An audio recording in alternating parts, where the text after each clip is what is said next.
back to our channel. So today in this video we are going to discuss about how to batch rename files or photos on your MacBook or PC. So without wasting much of our time, let's get straight into the video. So as you can see, I'm using a MacBook right now, so I'm going to teach you how to do this thing in your MacBook. So all you got to do is simply tap open your Finder.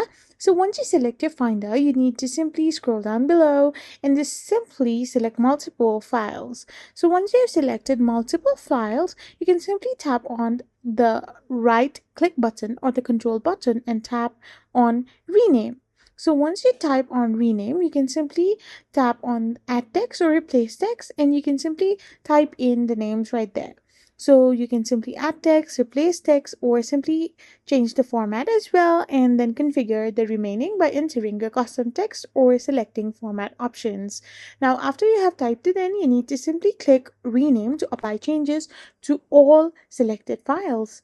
I hope you found this video helpful, so don't forget to hit that subscribe button and to give us a thumbs up. We will be back again with more informative videos. Thank you for watching and stay tuned for our next video.